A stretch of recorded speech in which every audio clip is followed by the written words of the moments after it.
ನಮ್ಮಲ್ಲಿ ಆಳುಗಳು ಇರುವುದು ಕಡಿಮೆ, ಮತ್ತು ಆಳುಗಳು ಇದ್ದರೂ ಕೂಡ ನಾವು ಪೂರ್ತಿಯಾಗಿ ಡಿಪೆಂಡ್ ಆಗೋದಿಲ್ಲ. ದನಗಳಿಗೆ ಸ್ನಾನ ಮಾಡಿಸುವುದಾಗಲಿ ಅಥವಾ ಮೇವನ್ನು ಹಾಕುವಲ್ಲಾಗಲಿ ಎಲ್ಲ ಕೆಲಸದಲ್ಲೂ ನಾವೇ ಮುಂದಾಗಿ ಮಾಡ್ತೇವೆ. ಕೆಲವೊಂದಷ್ಟು ಕೆಲಸವನ್ನು ನಾವೇ ಮಾಡಬೇಕಾಗ್ತದೆ. ಹಾಗೆ ಆಳುಗಳ ಮೇಲೆ ಡಿಪೆಂಡ್ ಆದರೆ ಆಗೋದಿಲ್ಲ. ಯಾಕಂದರೆ ಅವರು ದನಗಳಿಗೆ ಸ್ವಚ್ಛವಾಗಿ ಇಡಬೇಕಾಗ್ತದೆ. ಮತ್ತು ತುಂಬ ಕ್ಲೀನಾಗಿ ಮೇಂಟೈನ್ ಮಾಡದೆ ಹೋದರೆ ಜಾಸ್ತಿ ಸೊಳ್ಳೆಗಳು ಮತ್ತು ಅವರ ಕೈಕಾಲುಗಳಿಗೆ ಏನಾದ್ರು ಹುಳುಕು ಅದು ಇದು ಆಗ್ತಾ ಇರ್ತವೆ. ಹಾಗಾಗಿ ಎಲ್ಲ ಚೆಕ್ ಮಾಡ್ತಾ ಇರಬೇಕಾಗ್ತದೆ ಡೈಲಿ. ನೋಡಿ, ದೊಡ್ಡವರು ತಿನ್ನೋದನ್ನು ನೋಡಿ ಮಕ್ಕಳು ಕೂಡ ತಿನ್ನೋಲಿಕ್ಕೆ ಕಲ್ತು ಬಿಡ್ತವೆ.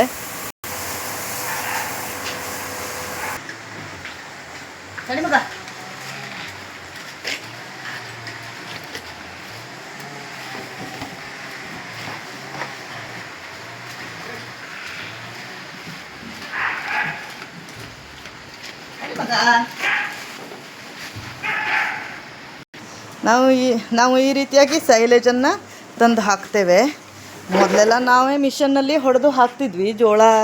ಜೋಳದ ಮಿಷನ್ ಎಲ್ಲ ಉಂಟು ನಮ್ಮ ಹತ್ರ, ಹಾಕ್ತಿದ್ವಿ. ಇವಾಗ ಲೇಬರ್ ಇರೋದಿಲ್ಲ, ಹಾಗಾಗಿ ನಮಗೆ ಟೈಮ್ ಸಾಕಾಗೋದಿಲ್ಲ. ಹಾಗಾಗಿ ಜೋಳ ಕಲ್ಗಟ್ಟಿಗೆ ಕಿರ್ವತ್ವಿ ಆ ಕಡೆಯಿಂದ ತರಿಸ್ತಿದ್ವಿ.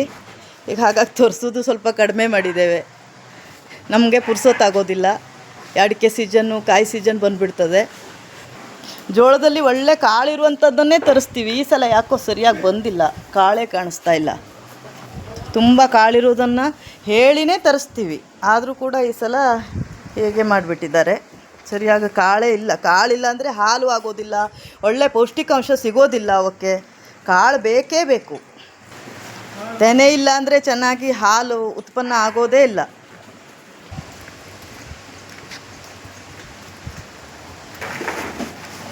ಹಾಲ್ಗೆನೇ ಇದ್ದರೆ ಮಾತ್ರ ಚೆನ್ನಾಗಿರ್ತದೆ. ಬೆಳೆದ್ರೆ ಕೂಡ ಅಷ್ಟು ಚೆನ್ನಾಗಿ ಬರೋದಿಲ್ಲ, ಹಾಗೆ ಸಗಣಿಯಲ್ಲಿ ಹೋಗಿ ಬಿಡ್ತವೆ. ಈ ಥರ ಚಿಕ್ಕ ಚಿಕ್ಕ ಮಕ್ಕಳಿಗೆ ಮತ್ತು ಈ ಒಳಗಡೆ ಇರುವಂಥ ದನಗಳಿಗೆಲ್ಲ ನಾವು ಸ್ವಲ್ಪ ಒಣಮೇವನ್ನೇ ಹಾಕ್ತೇವೆ. ಬಾಳಂತಿಗಳಿಗೆ ಮತ್ತು ಎಮ್ಮೆಗೆ. ಹಾಲು ಡ್ರೈ ಮಾಡುವಂಥ ಆಕಳಿಗೆ ಎಲ್ಲ ನಾವು ಹಾಕೋದಿಲ್ಲ, ಹಸಿಮೇವನ್ನು ಹಾಕೋದಿಲ್ಲ. ಯಾಕಂದರೆ ಅವರಿಗೆ ಹಾಲು ಡ್ರೈ ಆಗೋದಿಲ್ಲ, ತುಂಬ ಕಷ್ಟ ಆಗಿಬಿಡ್ತದೆ ಆಮೇಲೆ ಹಾಲು ಡ್ರೈ ಮಾಡಲಿಕ್ಕೆ.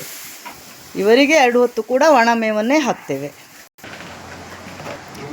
ಇವರಿಗೆ ಬೆಳಿಗ್ಗೆ ಟೈಮು ಹಸಿ ಮೇವನ್ನು ಹಾಕಿದರೆ ಸಂಜೆ ಟೈಮ್ ಎಲ್ಲರಿಗೂ ಒಣ ಹುಲ್ಲನ್ನೇ ಹಾಕ್ತೇವೆ. ಈ ಹಾಲು ಕರೆಯುವಂಥ ದನಗಳಿಗೆ ಕೂಡ ಸಂಜೆ ಟೈಮ್ ಒಣ ಮೇವನ್ನೇ ಹಾಕ್ತೇವೆ. ಯಾಕೆಂದರೆ ಅವರಿಗೆ 2 ಟೈಮ್ ಹಸಿ ಮೇವನ್ನು ಹಾಕಿದರೆ ಫ್ಯಾಟ್ ಕೂಡ ಕಡಿಮೆ ಆಗುತ್ತೆ. ಮತ್ತು ತಿಂದಿದ್ದಷ್ಟು ಹಾಲಾಗಿ ಹೋಗೋದ್ರಿಂದ ಮೈಯಲ್ಲಿ ಸುಧಾರಿಸುವುದು ಕೂಡ ಕಷ್ಟ ಆಗುತ್ತೆ. ಹಾಗಾಗಿ ಒಂದು ಟೈಮ್ ಹಸಿ ಮೇವು, ಒಂದು ಟೈಮ್ ಒಣ ಮೇವು, 2 ಟೈಮ್ ಮಾತ್ರ ಕೊಡ್ತೇವೆ.